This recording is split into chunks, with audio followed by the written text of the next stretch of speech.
Hi, everybody, and welcome again to another Spartan Sports Report here on TV3. Sam and I are happy to have tonight the head basketball coach at CHS, Kerry Brown. Kerry, welcome. Good to be here. Thank you. We're going to talk a lot of basketball in a few minutes, but we do want to talk about a little football game that happened here in Connersville Friday night. Sam, your thoughts on it? Well, the Spartans came up on the short end, but I really think, Fran, it's the best I've seen them play all year long. That both offensively and defensively. But Pendleton Heights just able to pull away there in the second half and build that lead. But Spartans, nothing at all to be ashamed of that night. I thought they played very well. 32 points. That's the second highest offensive output of the season. The other was the 40 points against Rushville. But our freshman quarterback passed for over 300 yards. A young team, the growing pains are out of the way, and so. Well, we hear coaches, whether it be football or basketball, all the time say that players are made in the off season. So these young guys have gotten some varsity experience. They've gotten a taste of that.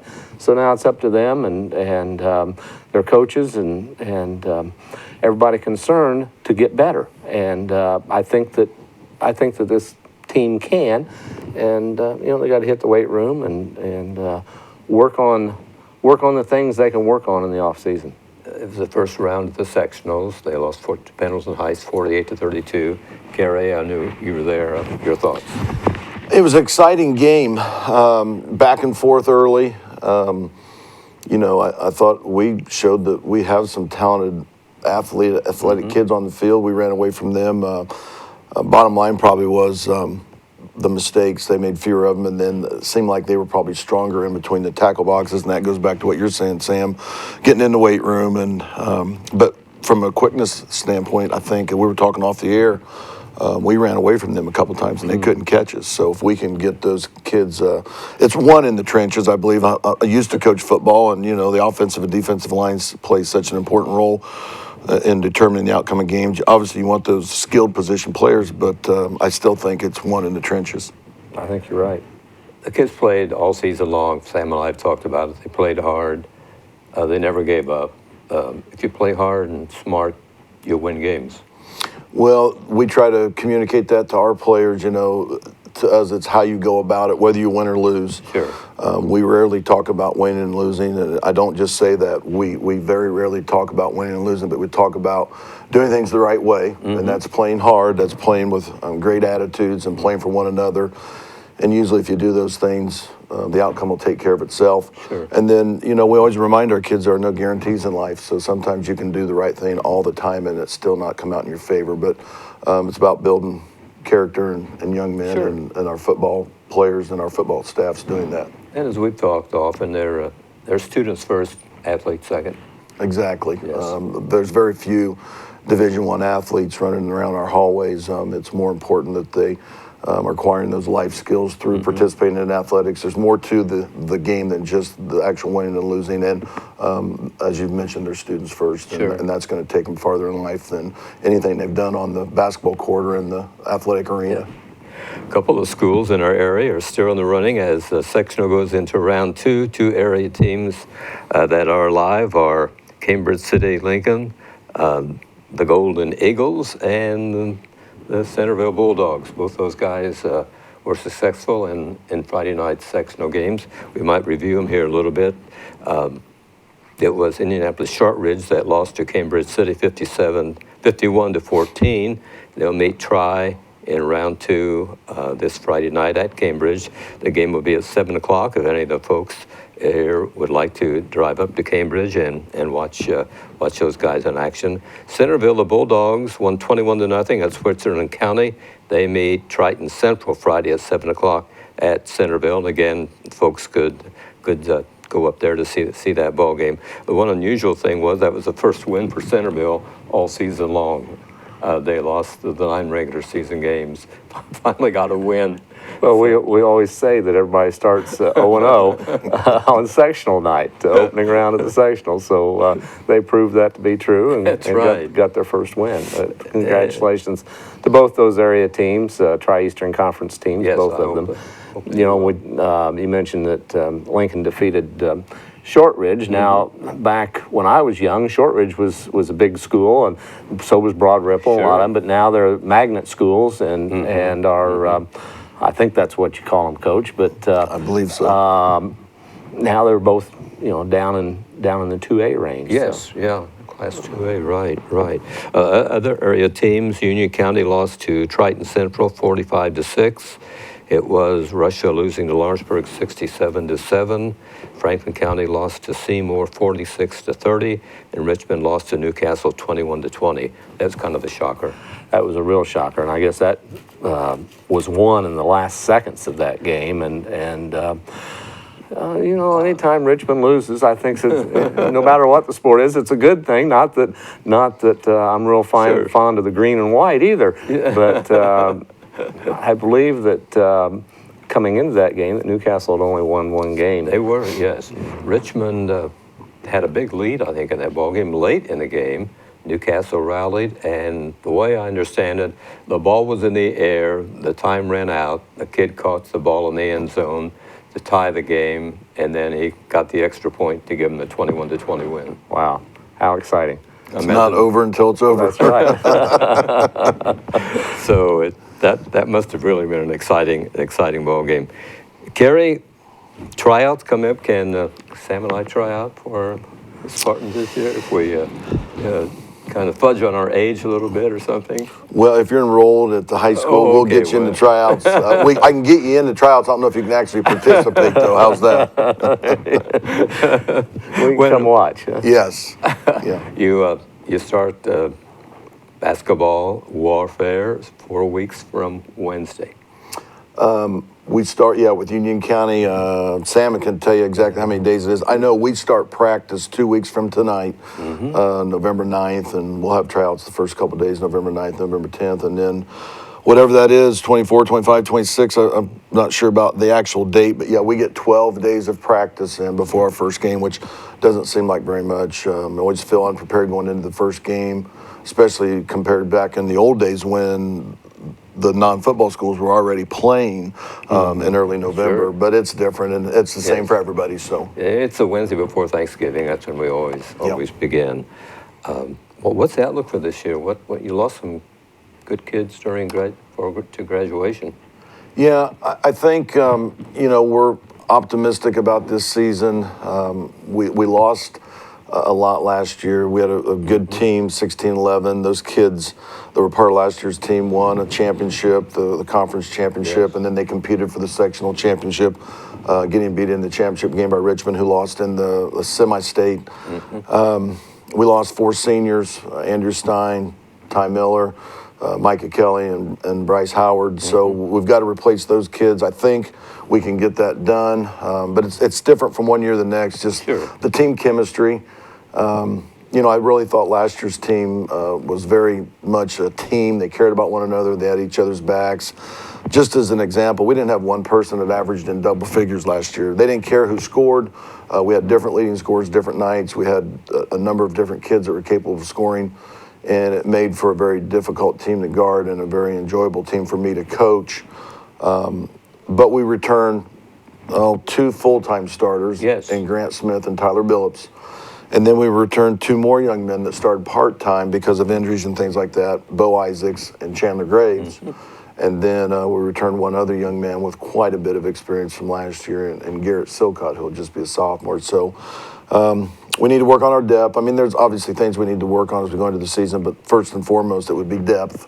Those guys that I mentioned ended up coming off our bench last year and got a taste of varsity action, and that'll benefit them this year. But after those 5 guys I just mentioned, there's very few minutes or experience returning. So first and foremost that comes to mind for me is developing a bench this year. Yes. Last year, though, you were able to bring in Sully as a freshman, and he did a nice job. And So those things can happen. Do you have any younger kids this year? You don't have to mention any names because I know you haven't had tryouts yet, but do you see promise there for some of the younger guys? Yeah, and Solly came to mind. I was talking because I think he made 4 free throws in the sectional, and that's difficult to come into that situation. There's a lot of pressure. But he was one of the guys I was thinking about. Some other guys that dressed last year with us and practiced with us most of the time, be like Wes Smith. And then guys that played with us this summer that, we'll take a hard look at, be guys like Braxton Reveille, sophomore. Noah Belt got to play with the varsity a little bit, just one opportunity, 1 weekend this summer. He's a freshman.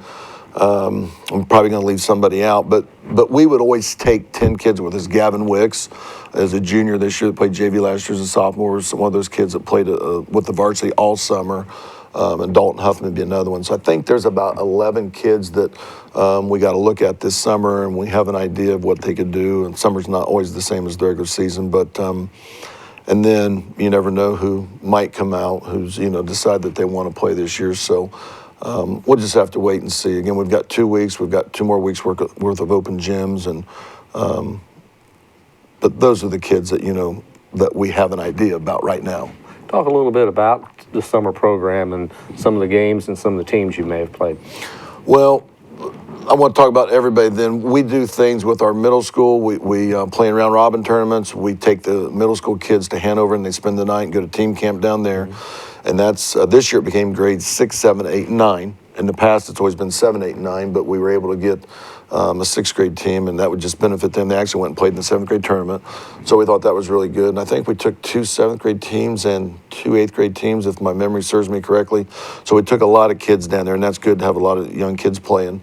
And then our freshman / JV type players, the kids that were on last year's freshman team or were on last year's JV and didn't travel with the varsity this summer, played in the Centerville League, and then they played in one tournament also over the summer, so they had 5 days that they played.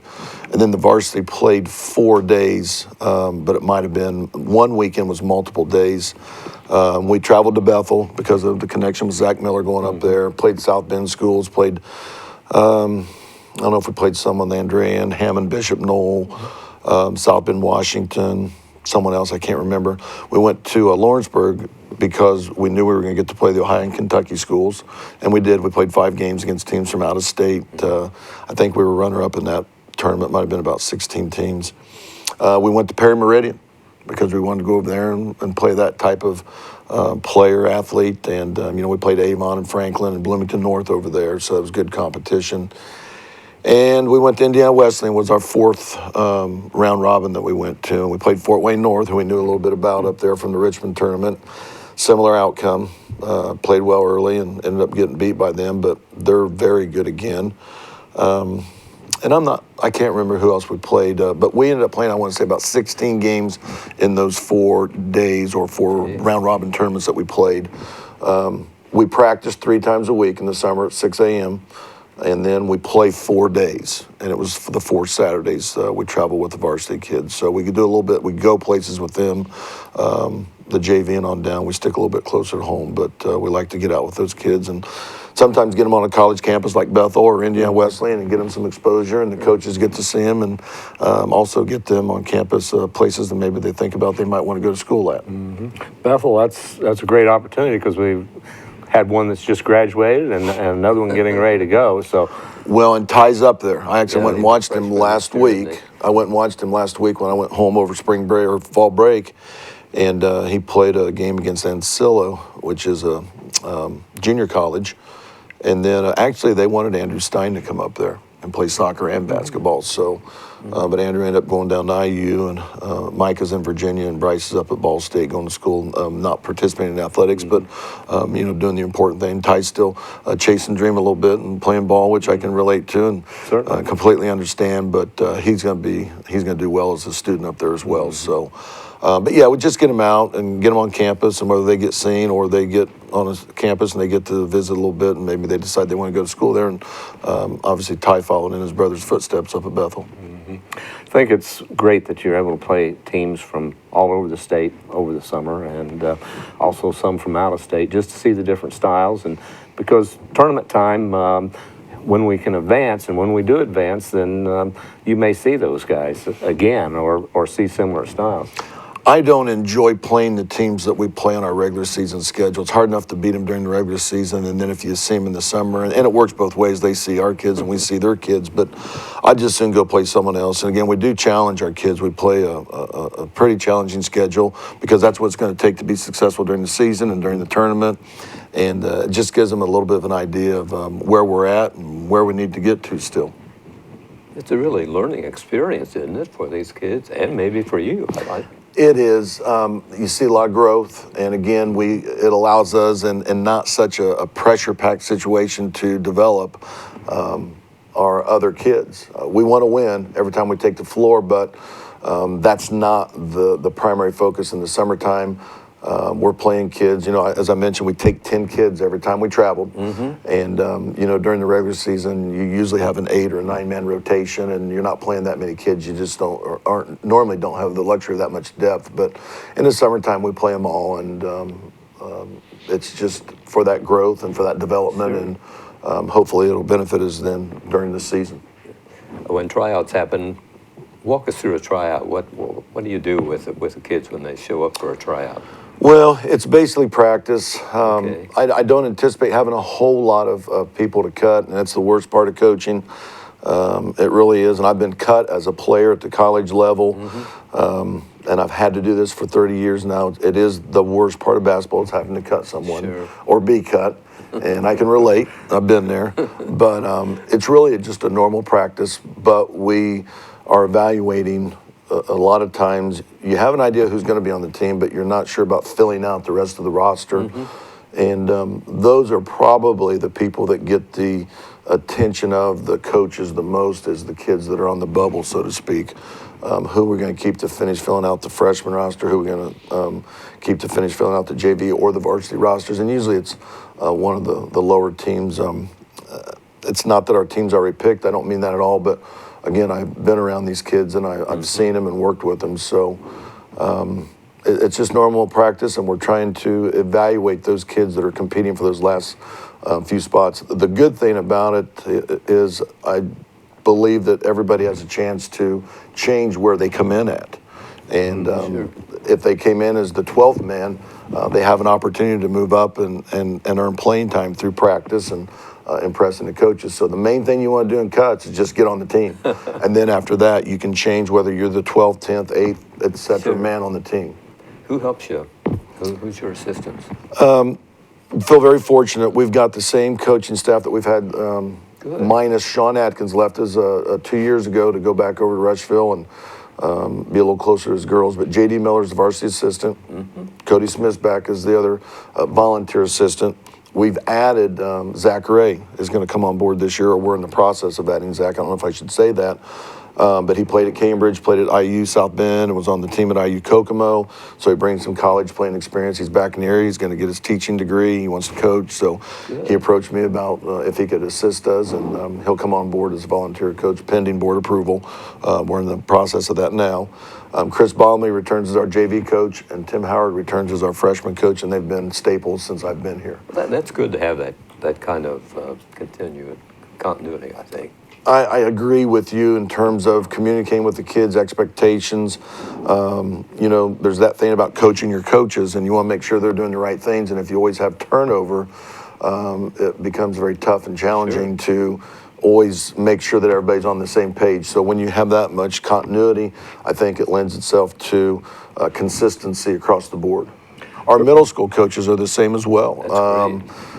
We've got Chris Silcott and Chris Bloom coaching our 8th graders down there. We've got Brian Munchell and John Reynolds coaching our 7th graders. And those guys have been now with us for the entire time I've been here, or just about the entire time. So a lot of consistency up and down the line. A couple former players, several former players actually that you have that are helping you coach, and I think that's a good thing because they understand the tradition and can hopefully impart some of that to these young student athletes, and see them and see the dedication that they have. I think you have put together a great coaching staff. Well, they want to give back to the kids in our program.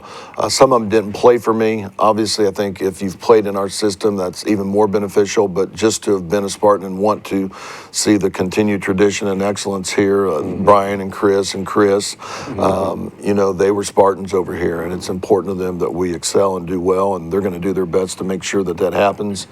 And then Cody was a Spartan, and Cody's come back, and he played for me, and I think he's able to impart that on our younger kids. Landon Spears is one of our elementary coaches this year, so there's about 30 of them. I'd name them all, but I wanted to make sure to give him a plug then, because again, another former Spartan that's coming back and helping the younger kids. That's great. Yeah, let's run through the home schedule. You've got 12 home games, I think. Union County, that's November the 25th when you open.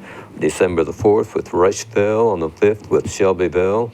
On the 19th with Richmond. Greenfield Central on the 22nd of December. In January, you have on the 9th Greensburg. Muncie Central here on the 16th. On the 23rd, it'll be Batesville. Mount Vernon on the 29th. In February, it'll be Centerville, February the 6th. That's a 1:30 afternoon game on Saturday. And you have Franklin County on the 19th and Northeastern on February the 23rd. You play at Richmond again in the Bob Wedding tournament. Do you know who you play? No, I'm not even sure if they have the final roster set for that. I know they were missing a couple teams, but it's getting about time where they need to get that finalized, and then we'll get that information.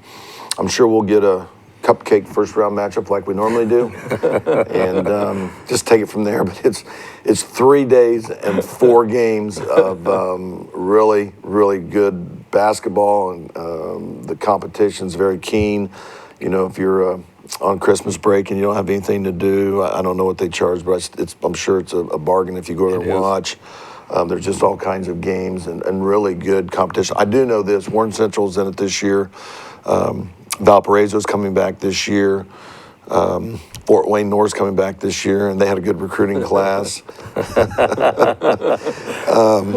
You know, there's usually a couple out-of-state teams, so I think it'll be a good, solid tournament again this year. Yeah, I know you like that tournament very much. Yes and no.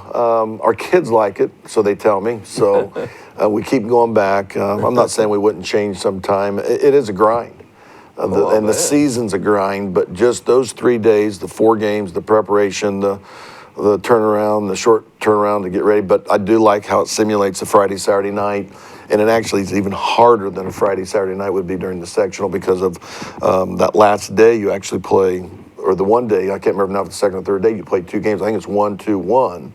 So it's even more difficult than preparing for a Friday, Saturday night format in the sectional, which is a good thing. Yes. But the 2 games in one day kind of represents then what the regional's like. So I think there's a lot of positives to it, but it's a grind just getting ready because you don't know, and you've got all these teams, 16 teams, and 8 of them in the top and 8 of them in the bottom. But depending on which way you go, so there's a lot of preparation even ahead of time that takes place. And that's during the holidays, isn't it? It is. It's the 28th, 29th, and 30th of December this year.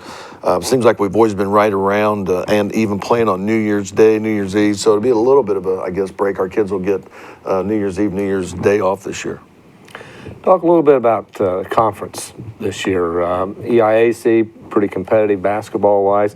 Who do you think will be strong? You know, it is a really good conference. Our conference has really good coaches, and I don't want to slight anybody in terms of talking about the teams, but I guess as I look at it, I think Greensburg's going to be solid again. I know they lost their 6'9" kid, but they returned 4 other starters. And then Rushville's got 2 really key pieces, and one of them was offered a Division I scholarship this summer, the big 6'7" kid. And then they've got another really athletic kid, the Urac boys. So I think they're going to be good. I think we're going to be right there. Batesville lost a lot last year. Doesn't mean they're not capable. I think they believe they've got some really good young kids. East Central lost a lot of seniors from last year's team, and I was talking to their coach. He's talked about some of his freshmen, sophomores that will be playing up for him this year. Franklin County's got a new down there. Yes. Well, the coaching in our conference is outstanding from top to bottom. Franklin County's got a new coach. And I think he's a great coach. He was an assistant at East Central for a long time, went over to Ohio, Harrison, and was over there for a while, and that's Eric Ebrams, and he's come back to Brookville now, and I think he'll do a great job with those kids. And then South Dearborn's got a new coach who I don't know much about other than he probably ended up being in the Hall of Fame. His name's Mike Brown, and he coached at Paoli and Crawford County and wherever else, and he's won about 500 games. So whatever he's done it very well, and he'll get the kids down at South Dearborn turned around. And then no relation. Lawrenceburg, no relation. No, I've never met him. I only know him from afar, and I've been familiar with him. And then Lawrenceburg has a lot of good young kids as well from last year returning. And a new facility. New, beautiful, I guess, facility.